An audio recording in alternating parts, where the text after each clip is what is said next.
Hello, everyone. Thank you for tuning in to my webinar. My name is Fiona Gan.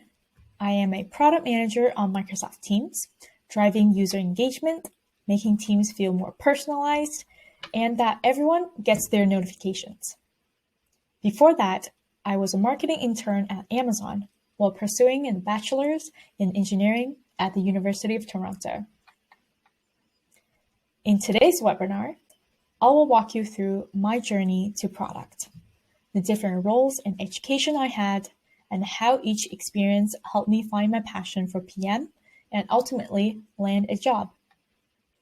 Starting off with how my undergrad in engineering set the foundation and presented opportunities for me to discover PM.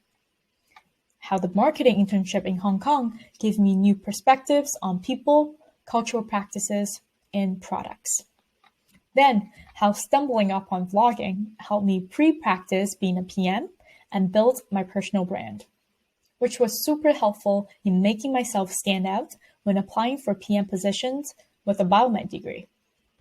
And lastly, I want to share with all of you what I think I did right and what I wish I had done to get where I am today, which I'm absolutely loving. Now, let's start with university. I went to the University of Toronto and enrolled in the engineering science program. My 4 years were packed with courses on a variety of engineering disciplines, such as civil, aerospace, robotics, statistics, computer, and biology. Although a lot of them were super useful, but a few that stood out to me and helped set the foundation for my PM day-to-day. First being Praxis. We had a course called Praxis with a huge emphasis on engineering design through group projects. While in school, it was the least liked course by everyone because there was a ton of writing, justification, research, and there was never a straightforward answer like what you would get when you're solving a derivative. But little did I know, it was one of the most useful courses that I took for getting into product mindset. Praxis introduced me to the tools and models of engineering design, with considerations including ethics and equity. The lecture on ethos, pathos, and logos, the three modes of persuasion, was the most impactful to me that I still remember it today. We also took electronics and tore them down to see the parts, and wrote 40-page responses to requests for proposals and made lots of mock-ups on what our solution looked like. Sounds familiar? This was my first time using Photoshop to design the UI of an iPhone app, which I do now almost daily. Unlike other technical courses, Praxis focused on communication, teamwork, and engineering writing, which are the most applicable skills in everyday life of a PM, or any engineer really. Moving on to computer science. Even though I didn't pick computer engineering as my major, and I don't do much coding in my day-to-day, I learned C and Python, and the basics of programming like variables, libraries, big O notation, data structures and its limitations, which were important concepts to understand and made it much easier for me to communicate with engineers because I speak their language. Group projects. Since no one works in a silo, most definitely not PMs, it's critical to know how to work with all kinds of people under the pressure of deadlines. You need to know the strengths of each person and distribute work accordingly. Have patience when working with people of different personalities and schedules, and know when to compromise or back your ideas up with data and research. Also, there was a presentation for every assignment, so we had to condense the report in a few slides, craft a cohesive story, and rehearse until we're satisfied with the delivery. Moving on to some of the fun parts. I joined Your Next Career Network in my second year, and it was easily one of the best decisions I could have made. Since I was into design, I did marketing for the largest campus career fair with hundreds of companies and thousands of students attending. Being a part of YNCN, I learned how to make marketing collaterals targeting both companies and students, how to organize events, and most importantly, network with students outside of my discipline. And it was then I discovered PM and was immediately intrigued. Opportunity-wise, being a part of a student body that is developing career programs, I definitely benefited from it and got a sneak peek of the inner workings of recruiting and the different career opportunities for engineers beyond what I saw in the university brochure. Now, going back to the fundamentals. You might have heard the saying, engineers are problem solvers. Yep, PMs are too. Do you remember proving a theorem using first principles? Meaning that you have to take the fundamental parts, could be other theorems, that you know are absolutely true and building up from there. First principles is also one of the most effective strategies for breaking down complicated problems and generating original solutions. There are two parts that apply to PMs here. One is that we can only get to the root of the problem if we start with the facts. And how do we do that? By asking questions. What do we know is true? What do we know? What do we not know? And what we'll likely never know. Then we'll uncover the underlying problem and solve for that. The easiest thing to do when presented with a complex problem is to start coming up with solutions. If a user told you, I need help losing weight, and immediately build them an app that tracks calories and exercises. But if you ask them why they need help, you might find that they're capable of exercising but lacks motivation. Then your solution could look very different. Second, James Clear, the author of Atomic Habits, said it the best. First principles thinking helps you cobble together information from different disciplines to create new ideas and innovations. Once you have a foundation of facts, you can make a plan to improve each little piece. And this process naturally leads to exploring widely for better substitutes. Last but not the least is how to research. From writing proposals to lab reports to thesis to even putting together this presentation, doing research has become second nature to me. I learned how to evaluate if a source is credible or not. Sorry, Wikipedia. The act of researching also taught me, just like how we have biases, scholars and people on the internet are also biased. And I need to get a broader view and seek out different perspectives before forming my opinion, and to always stay curious. And one last takeaway, maybe the most life-changing, was that although I found engineering to be fascinating, but biolabs and waiting for centrifuges just weren't for me. After third year, I interned at Amazon Web Services in Hong Kong as a marketing specialist, producing webinars for small and medium businesses.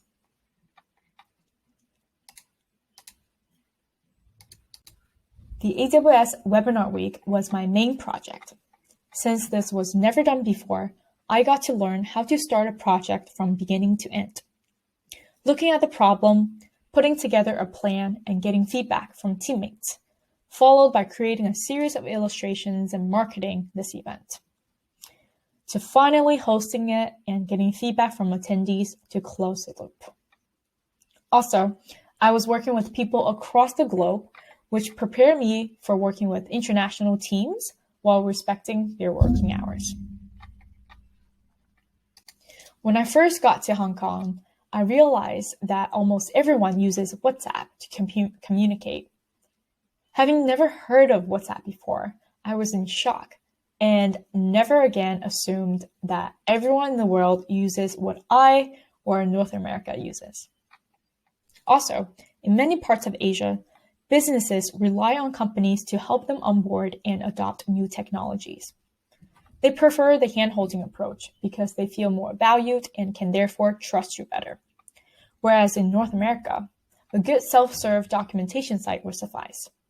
So I had to change my approach and respect people's cultural values and practices. At the end of my internship, I realized that marketing wasn't for me. Having a say in the design and being close to the customer and coming up with creative ways to market were the aspects that I enjoyed. However, I wasn't satisfied with that scope. I wanted to be part of the team that develops the product and to directly address the user's pain points. So PM was a better and more natural fit. Vlogging. That's right. Upon returning from Asia, I stumbled upon Casey Neistat's YouTube channel and was immediately hooked onto his daily vlogs and this new form of self-expression, which ultimately inspired me to vlog too, a way to document my last year of university. After marinating on the idea for too long, one day after school, I just pulled out my camera and started filming myself and published on YouTube. The process for making a video is very similar to shipping a product. The most viral video I made was this one called Chris Wu, Wu Yifan, and Fans in NBA All-Star Celebrity Game. I watched the game in Toronto and knew there would be a lot of interest given the celebrity presence. So I filmed my experience and was pleasantly surprised to find many fans of Chris Wu there cheering him on. So I made that my main storyline. Then I had to decide what to name this video and what to use as the thumbnail to catch the most attention. Good that my marketing and design skills came in handy. After picking the music and days of editing, I tried to get this out ASAP while the topic is still hot. I published on YouTube, and hours later, it was picked up by the media and viewed by thousands of fans in China who were curious about this event. So I made it more accessible for them by uploading it to a Chinese video site and engaged with a few communities to circulate the video further. Then I went on to make a vlog every week and even filmed a trip to Seattle for my Microsoft interview. While making these videos, I observed myself and saw my personality come through. I then leaned into it and made that my brand. Who am I? Let's see. I commute on a longboard. I have a particular editing style. And I'm an engineering student who loves to explore the city. Then I tied that into another creative expression of mine, design, especially in designing my resume, the ultimate place to showcase my personal brand. So I took that and created an illustration for my resume, which we'll find later on in the presentation as well. Applying for PM jobs, it's hard. Since I had a BioMed degree with a marketing internship, nothing shouts product on my resume. So I had to curate a portfolio just for product roles.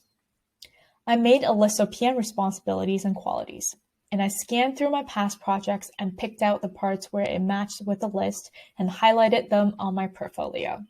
So it was easier for recruiters and myself to be convinced. While building my portfolio, I also wrote about my thought process on my brand. This kind of retrospective thinking is a great PM skill to have. My interviewer actually read this post and praised me for having gone through the thinking and writing it out. There are far fewer PM jobs than developer jobs. So do not get discouraged when your recruiter tells you that they don't have any openings right now. I was in the same situation, but I kept following up, respectively, with the Microsoft recruiter who told me they might have some in a few months. And my persistence paid off. When you're in a situation where you don't feel like you have the required credentials, talk to people who had PM jobs, how they got there, and ask them to practice interviewing with you. There are way more PM communities today than there were 5 years ago. And here's what I recommend you to start with. Product school. And if you read Decode and Conquer, Louis Lin has a great product community. Women in Product hosts an awesome conference every year.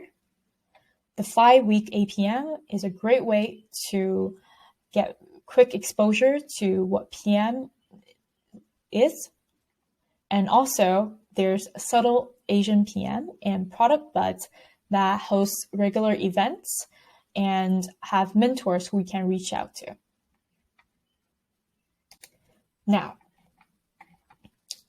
see, I didn't have a typical PM background and I made it work. There still isn't a Bachelor of PM that you can get from school. And even having a relevant education will only get you so far in the application process. It's a matter of showcasing your product sense in your work or side projects and your passion for it during interviews. I see many students fall in the trap of pursuing the hottest job of the moment. Even today, many developers want to switch to PM because it's seen as easy or glamorous on the outside. Sorry to break it to you, but nothing about PM is glamorous or easy. If you're considering PM, please take a good hour, day, or week to do some soul searching to find out what about PM that intrigues you, why you want to be a PM, and what are some reasons that you might hate being a PM. Given that, would you still be this enthusiastic? I can't stress this enough. Communication is key for PMs, and we communicate using words, sometimes mock-ups. So naturally, we need a good vocabulary to express our thoughts accurately. And no, you don't have to memorize the vocab list for SATs, but reading and writing will help greatly. Even better, if you're reading about your field or the latest tech, or even sharing your own perspective on PME things, writing will help you clarify your thoughts. Exercise your PM muscle without being in a position to ship products, and will show your proactiveness in product thinking. You can start with writing product reviews, like, what's your favorite product? And what did you think of this hottest new trend? Once you feel ready, sign up for a productathon and build prototypes with others. Just have fun with it. When interviewing for jobs, the recruiters will tell you what each round will be about, the types of questions that will be asked. Typically, they're product sense, execution, metrics, and strategy. Leverage the communities I recommended earlier and find people to do mock interviews with. Take notes on your progress and take feedback seriously. There's no limit as to how much you should do, but I recommend at least 20 mocks before doing your first real one. On resumes, I never send the same resume to 2 companies. I change my little avatar and job highlights based on the company and role. I try to highlight the most relevant experience front and center so the 7 seconds that the recruiter scans my resume, they can easily find what they're looking for. This is an evolution of my resumes during college. I try to add some personality with the avatars and use logos and color dividers to help with readability, and also making it more fun to look at. So that is my winding journey to PM, from BioMed to marketing to vlogging, and what I learned from each experience that helped me prepare and become a PM. I sincerely hope you learned something new, and please don't hesitate to reach out if you have any questions. Also, I just got back to vlogging, so you can catch me on YouTube and Twitter. I also write a weekly newsletter called The Creative Outlet, where I share my thoughts on PM, design, productivity, languages, anything that makes me feel creative. If you find that intriguing, give it a read and let me know what you think. This is my first talk at product school, And if you're interested to learn more, you can sign up or watch the recordings of my other talks.